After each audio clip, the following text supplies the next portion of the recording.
샬롬 샬롬 샬롬 샬롬 샬롬. 하나님 사랑합니다. 여러분 주 안에서 사랑합니다. 오늘 에스겔 25장 1절에서 7절 너희가 나를 알리라 이런 제목으로 함께 은혜를 나누도록 합니다. 속담에 소 잃고 외양간 고친다 라는 말이 있죠. 어떤 큰일을 당해서 정신 차린다는 의미의 속담입니다. 많은 사람이 이런 삶을 그런데도 살아가고 있다 알면서도 하나님 이스라엘 백성에게 미리 심판의 말씀을 선지자들을 통해서 주신 것은 큰 일을 당하고 나서야 정신을 차리는 그런 무지한 자들이 되지 않게 함이었는데 이스라엘 백성들은 하나님의 말씀에 귀를 여전히 기울이지 않습니다. 예루살렘에 대한 하나님의 심판의 예언은 24장에서 끝을 맺습니다. 3년 후 에스겔은 예루살렘의 멸망의 소식을 도망쳐 온 자들에게 듣게 됩니다. 에스겔 33장 21절이죠. 우리가 사로잡힌 지 12년 10월 5일에 예루살렘에서도 도망하여 온 자가 내게 나와 말하기를 그 성이 함락되었다 하였는데 이렇게 나타납니다. 이런 소식을 에스겔만 들은 게 아니겠죠. 바벨론의 포로로 잡혀온 이스라엘 백성들이 모두 들었을 것입니다. 백성들은 하나님께서 예루살렘을 내주실 리 없다는 생각과 자기들이 곧 고향으로 돌아갈 것이라는 생각이 얼마나 잘못된 생각이었는지를 비로소 깨닫고 그때서야 거짓 선지자들의 가르침에 자신들이 속았다는 사실을 알게 됩니다.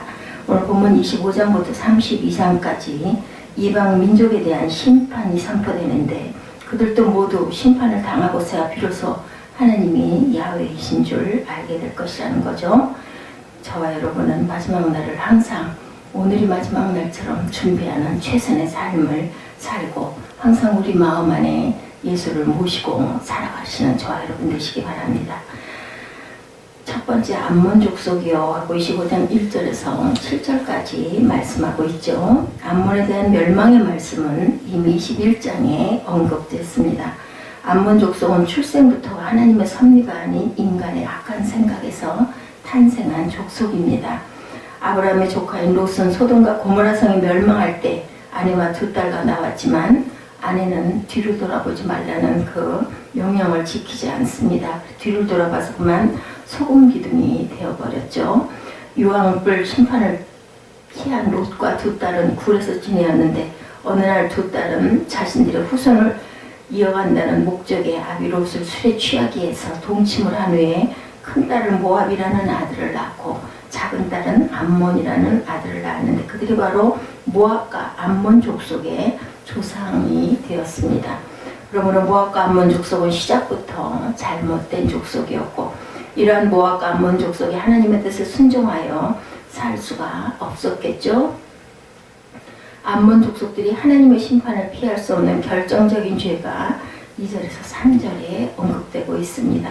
때라는 말씀에 주목해서 보면 내 성소를 더럽힐 때 이스라엘 땅이 황무할 때 이렇게 얘기합니다. 유다 족속이 사로잡힐 때 다시 말해서 바벨론에 의해 예루살렘이 공격을 당할 때 암몬 족속들을 조롱하고 기뻐합니다. 6절에 보면 암몬 족속들은 예루살렘이 무너져가는 것을 보고 손뼉을 치며 발을 구르고 기뻐합니다. 그들은 분명 하나님 야훼 이름까지 조롱하며 기뻐했을 것이고 암몬 족속은 아브라함의 후손인 이스라엘을 돕기보다는 그들의 불행을 즐기고 기뻐했고 그들의 불행으로 자신들은 이익 얻기를 기대합니다. 하나님은 이러한 암몬 족속들의 악을 미워하시죠. 4절에 보니 그러므로로 시작된 하나님의 심판을 선포합니다. 그러므로 내가 너를 동방 사람에게 기업으로 붙이리니 라는 말씀처럼 암몬 족속은 예루살렘 멸망 후에 바벨론의 공격을 받아 전 국토가 황폐하게 됩니다. 5절의 말씀처럼 후에 암몬의 땅은 아랍의 베두인 족속들이 와서 낙타와 양떼들의 목축장이 되고 말죠. 7절에 너를 만민 중에 끊어버리며 너를 열국 중에서 패망케 하여 멸하리니 라는 말씀처럼 암몬 족속은 다시는 회복되지 못하고 역사 속으로 영원히 사라지고 맙니다. 이러한 심판의 주체자는 암몬 족속을 멸망시킨 바벨론을 움직이는 그러한 사람은 누굴까? 4절과 5절과 6절에 내가 라는 말씀을 보면 암몬 족속을 심판하신 나라는 바벨론이 아니라 당연히 하나님이시라는 사실을 우리가 깨닫게 되죠. 암몬 족속의 멸망을 보고 그때서야 이스라엘 백성들이 비로소 하나님을 알게 될 것이라는 것. 너희가 나를 야훼인 줄 아니라. 5절과 7절 두 번 언급하고 있죠. 미리 알았으면 좋았을 것인데 미리 알았다면 세계 역사가 바뀌었을 것입니다. 이러한 말씀을 통해서 하나님이 우리들에게 전하시고자 하신 것은 무엇인지 우리가 깨달아야 되겠다. 하나님의 뜻을 미리 알고 살아가는 저와 여러분이 되시기를 주님의 이름으로 축복합니다. 어떻게 하면 하나님의 뜻을 믿기 따를 수 있을까? 66권 속에 하나님이 이미 장차되어질 일들을 기록해 두셨죠. 많은 선지자들을 통해서 그리고 역사를 통해서 성경에는 그대로 기록이 되어 있습니다. 계시록의 장차라는 말씀이 10번 기록되고 있습니다. 계시록 1장 19절에 보면 그러므로 내 본 곳과 이제 있는 일과 장차될 일을 기록하라. 장차되어질 일들을 미리 깨닫고 살아가는 지혜로운 저와 여러분이 되셔야 되겠습니다. 두 번째 모압 족속이요 하고 25장 8절에서 11절에 나 주 야훼가 말하노라 이렇게 시작하죠. 이스라엘 민족에게 모압 족속은 참으로 깊은 악연을 갖고 있는 족속이었습니다. 먼 옛날 애굽에서 나와 광야 40년 생활을 마치고 꿈에도 그리던 가나안 땅을 요단강에서 바라보고 있고 이스라엘 민족을 모압 왕 발락과 거짓 선지자 발람이 미혹하여 음행케 함으로 연병으로 24,000명이 가나안 땅을 바라보면서 그만 죽어가고 맙니다. 이 일뿐만 아니라 모압 족속은 이스라엘을 끊임없이 괴롭히는 악한 족속이었죠.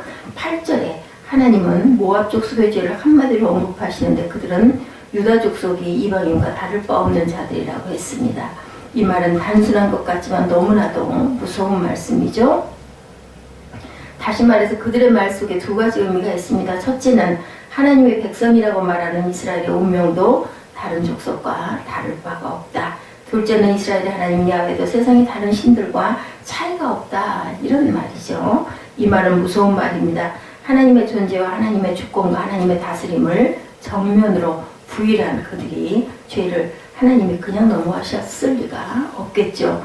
이것은 모두 악한 사탄이 가지고 있는 속성이고 오늘날 세상 속에는 말할 것도 없지만 교회 안에도 예수를 믿고 있는 사람들 속에도 이런 일들이 얼마나 비일비재에 일어나는지 모릅니다. 소수를 제외한 모든 자들은 하나님의 존재를 인식하지 아니하고 신앙생활을 하기도 합니다. 너무 부정적인 말을 하지 말아야 되겠죠. 진실로 가슴을 치며 울고 외치고 싶은 그런 마음입니다. 제발 하나님의 존재를 의식하며 우리가 살아가야 되겠고 만약에 이런 무의식으로 계속해서 살아간다면 참으로 어리석고 무지한 그러한 미련한 자들의 자리에 서게 될 것이라는 것을 우리가 잊지 말아야 되겠죠. 머리로만 아는 지식으로만 아는 하나님이 절대로 되어서는 안 되겠습니다. 영으로 몸으로 느끼는 하나님의 존재를 의식하고 살아간다면 어떻게 죄를 반목도 찢고 거짓말을 눈도 깜짝하지 않고 하고 악한 짓을 조금도 망설이면서 할 수가 없겠죠. 하나님은 지금도 살아계시고 무소부지한 분이시고 나 일거수일투족을 불꽃 같은 눈으로 보고 계시겠다는 것을 절대로 잊지 말아야 되겠습니다. 또한 하나님의 존재도 중요하지만 하나님의 주권과 다스리심을 받고 살아가야 할 것이죠. 이것은 곧 내 힘으로 살지 아니하겠다는 고백입니다. 이 마태복음 16장 24절에 예수께서 제자들에게 이르시되 누구든지 나를 따라오려거든 자기를 부인하고 자기 십자가를 지고 나를 따를 것이라 이렇게 말씀합니다. 나의 생각, 나의 판단, 나의 의지를 부인하며 산다는 것은 쉽지가 않죠. 그러나 하나님의 주권과 다스림을 받기를 원하면 살겠다는 마음과 각오가 있다면 어려울 것도 없습니다. 하나님의 성령은 우리에게 보혜사로 오셨습니다. 우리의 연약함을 도와주시려는 것이죠. 그러므로 우리가 의지할 때 성령님은 우리에게 능력과 지혜를 주신다는 것. 어떤 어려움과 고난 속에서도 하나님의 나와 함께 하신다는 이 놀라운 비밀을 잊어버리지 않아야 되겠죠. 세상 사람들이 아무리 나를 비웃고 조롱한다 할지라도 하나님은 반드시 나와 함께하고 계신다는 사실을 믿고 굳건한 믿음의 반석 위에 서야 되겠죠. 모압 족속 같은 자들의 비웃음은 하나님이 반드시 심판하신다고 말씀합니다. 오늘 에스겔 25장 1절에서 17절 말씀 함께 나누고 있습니다. 9절에서 11절을 보면 모압 족속에게 어떤 심판을 내리셨는지 나타나 있죠. 모압 족속도 암몬 족속처럼 동방의 사람 즉 바벨론에게 멸망받게 될 것이라고 하셨고, 또한 모압 족속 역시 암몬 족속처럼 다시는 기억되지 못한 족속이 될 것이라고 말씀합니다. BC 581년 모압은 바벨론에게 완전히 멸망해서 소수 민족으로 남아있다가 역사에서 사라진 족속이 되고 맙니다. 에스겔 25장 11절에 내가 모압이 벌을 내리리니 그들이 나를 야훼인 줄 알리라, 이렇게 말씀하십니다. 멸망의 날에 모압 족속은 비로소 하나님의 존재와 주권을 깨닫게 될 것이라는 거죠. 우리에게도 이런 미련함, 무지함을 저지르는 일이 없어야 되겠습니다. 세 번째, 에돔 족속에 대해서 말씀합니다. 에스겔 25장 12절에서 14절에 여기도 또한 나주 야훼가 말하노라. 에돔이 유다 족속을 쳐서 원수를 갚았고 원수를 갚음으로 심히 범죄하였도다, 이렇게 말씀하고 있습니다. 에돔 족속은 야곱의 쌍둥이 형인 에서의 후손들로 이스라엘의 남쪽에 세일산맥을 터전으로 삼고 살아가고 있었죠. 에돔 족속 역시도 이스라엘과 항상 적대적인 관계였는데, 그것은 애굽을 나온 이스라엘이 광야를 방황하던 시기에 에돔 사람들이 자기들의 영토로 지나가는 것을 거절하던 때부터 시작이 됩니다. 다윗과 솔로몬 시대에 에돔을 정복했으나 여호람 시대에 반역하였고, 아마샤와 우시아 시대에 다시 에돔을 정복했으나 아하스 시대에 반역을 하여 남유다를 공격하여 큰 소시를 입혔다고 역대하 28장 17절에도 증거하고 있습니다. BC 588년에 바벨론이 예루살렘을 공격할 때 에돔 족속들이 바벨론을 도와서 도망자들을 죽이는 일이 1장 10절에서 14절에 나타나죠. 오늘 본문 12절의 말씀처럼 에돔 족속은 남유다 족속을 자신들의 원수로 생각하고 있었는데 그 사실이 하나님 앞에 죄가 된다라고 나타납니다. 하나님과 아브라함과 맺은 언약에 근거해서 아브라함의 후손들이 이스라엘을 원수로 삼는 것은 하나님을 원수로 삼는 것과 같다라는 사실을 우리가 잊지 말아야 되겠죠. 에돔에 임하는 나라들의 심판을 13, 4절에 나타납니다. 여기서도 내가라는 말씀이 3번 반복돼서 강조되죠. 하나님의 심판의 손이 에돔에 펴져 대만서부터 드단까지 사람과 짐승을 죽여 황무케 하실 것이다, 이렇게 말씀합니다. 대만은 에돔 북쪽의 대표적인 성읍이고 드단은 에돔 남쪽의 대표적인 성읍입니다. 그러므로 에돔의 북쪽부터 남쪽 끝까지 북도 전체를 심판하여 멸망시키겠다라는 말씀이죠. 그런데 이러한 멸망을 하나님은 이스라엘 족속을 통해 하나님의 노와 분을 행하시겠다, 이렇게 말씀을 합니다. 이스라엘 역사 속에서 이 예언은 신구약 중간사인 마카비 독립시대에 이루어집니다. 마카비에 의해 정복당한 에돔 족속들은 대제사장 하르카누스에 의해서 할례를 감여받았는데 그들은 목숨을 유지하기 위해서 할례를 받았고 유대인으로 개종해야 했습니다. 그 결과 오늘날 에돔 족속들은 유대인으로 흡수되어 나라와 민족을 모두 잃고 역사 속에서 사라집니다. 14절 끝에 그들이 내 노와 분을 따라 에돔에 행한즉 내가 원수를 갚음인 줄을 에돔이 알리라, 이렇게 말씀하죠. 에돔 족속들이 이스라엘을 대적하는 곳이고 누구를? 하나님을 대적한다라는 그런 뜻이죠. 오늘날도 하나님의 교회를 회방하고 택한 종들을 비웃고 택한 자들을 조롱한다면 그것이 곧 하나님을 조롱하는 것이 된다라는 것을 우리가 잊지 말아야 되겠죠. 교회가 교회다워야 합니다. 첫째로는. 그런데 교회답지 못하다고 해서 그것을 조롱하고 비웃는 것은 무서운 죄악이 될 수도 있다는 것을 우리가 명심해야 할 것입니다.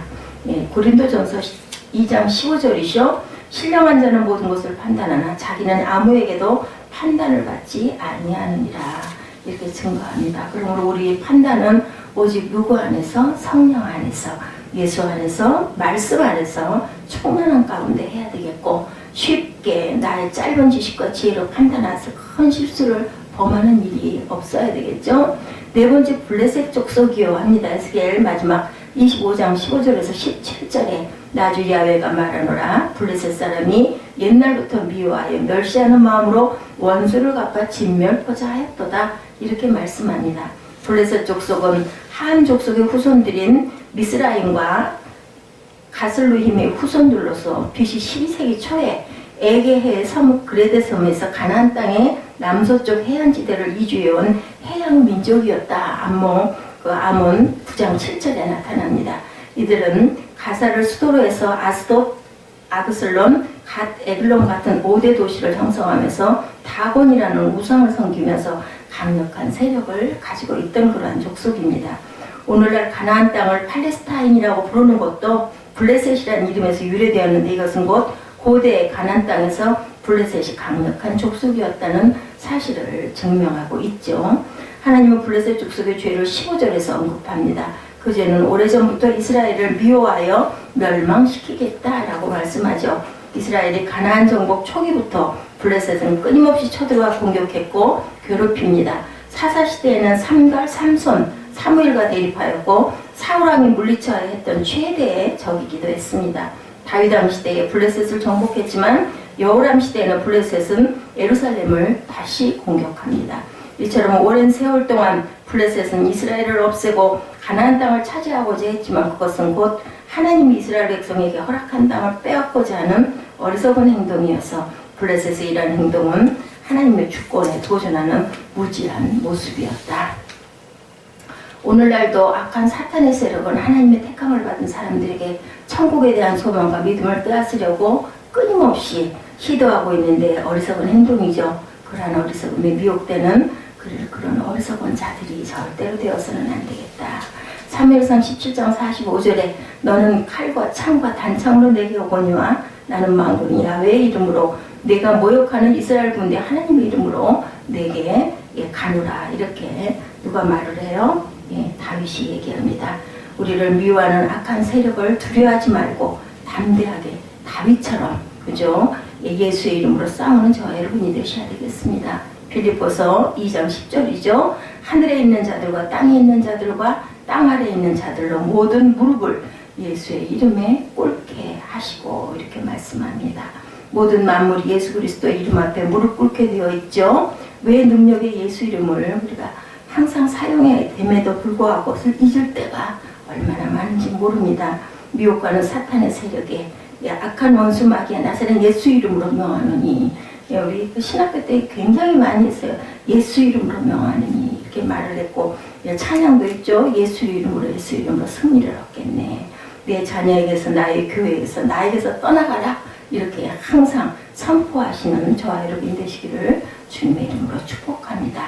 사도행전 3장 6절에 베드로가 이르되 은과 금은 내게 없거니와 내게는 이것을 내게 주노니 나사렛 예수 그리스도 이름으로 일어나 걸으라. 이렇게 말씀합니다. 오늘 본문 16절에 블레셋 족속에 대한 하나님의 심판이 언급되죠. 여기서도 내가 라고 언급하십니다. 꼬르며 남은 자를 진멸하되 말씀하신 것처럼 하나님은 블레셋을 철저하게 심판하십니다. 에스겔의 예언대로 블레셋은 BC 6세기 바빌론에 의해서 역사 속에서 영원히 사라집니다. 마지막 17절에 하나님은 블레셋을 내 원수라고 하셨고 내가 그들에게 원수를 갚은 즉 이렇게 말씀합니다. 17절 마지막에 그들이 나를 야훼인 줄 알리라. 블레셋 족속들은 심판을 받을 때 비로소 하나님의 만군의 야훼이신 줄을 알게 되었다. 하나님의 심판을 받고서야 깨달은 그런 미련한 자가 되어서는 안 되겠죠. 오늘 본문 전체에 너희가 나를 야훼인 줄 알리라고 5번 언급하고 있습니다. 특이한 점은 내 나라가 오늘날 역사 속에서 영원히 사라진 나라였다는 점이죠. 그들은 멸망 앞에 비로소 하나님이 누구신 줄 뒤늦게 깨달았다. 하나님의 심판대 앞에 서는 날 그때서야 하나님이 누구신 줄 아는 그런 미련을 절대로 우리는 반복해서는 안 되겠습니다. 호세아 4장 6절입니다. 내 백성이 지식이 없으므로 망하는도다. 내가 지식을 버렸으니 나도 너를 버려 내 제사장이 되지 못하게 할 것이요 내가 내 하나님의 율법을 잊었으니 나도 내 자녀들을 잊어버리리라. 이렇게 말씀합니다. 하나님에 대해 무지하면 하나님도 어쩔 수 없이 버릴 수밖에 없다. 지금부터라도 하나님에 대해서 깊이 알아서 주님 앞에 온전히 순종하고 하늘의 지혜를 빌어서 살아가시는 저와 여러분 되시기 바랍니다. 빌립보서 4장 9절이죠. 너희는 내게 배우고 받고 듣고 본 바를 행하라. 그리하면 평강의 하나님이 너희와 함께 하시리라. 오늘날 하나님에 대한 깊이 알아가는 것은 예수 그리스도에 대해서 깊이 알아가는 것이죠. 히브리서 6장 1, 2절에 그러므로 우리가 그리스도의 초보를 버리고 죽은 행실을 회개함으로 하나님께 대한 신앙과 세례들과 안수와 죽은 자의 부활과 영원한 심판에 관한 교훈의 털을 다시 닫지 말고 완전한 대로 나아갈지니라. 이렇게 말씀합니다. 그리스도의 초월을 버리라는 것은 그리스도의 도가 필요 없다는 말씀이 아니고 헬라어로 아펜티스라고 하는데 지금 위치에서 다음을 향해 나아가라, 떠나라는 의미를 말씀하고 있습니다. 2절에서 그 답을 해주고 계시죠. 완전한 대로 나아가는 거죠. 다시 말해서 장성한 자가 되라는 것입니다. 그러기 위해서 우리는 초림 예수에 머물러 있어서는 안 되겠다. 히브리서 6장 2절에 증거합니다. 우리 모두 장성한 자가 돼서 다시 오실 예수를 알리고 기다리고 준비하는 귀한 저와 여러분 되시기를 주님의 이름으로 축복합니다. 히브리서 3장 1절에 그러므로 함께 하늘의 부르심을 입은 거룩한 형제들아, 우리의 믿는 도리의 사도시며 대제사장이신 예수를 깊이 생각하라. 깊이 묵상하시는 저와 여러분 되시기를 주님의 이름으로 축복합니다. 기도하시겠습니다.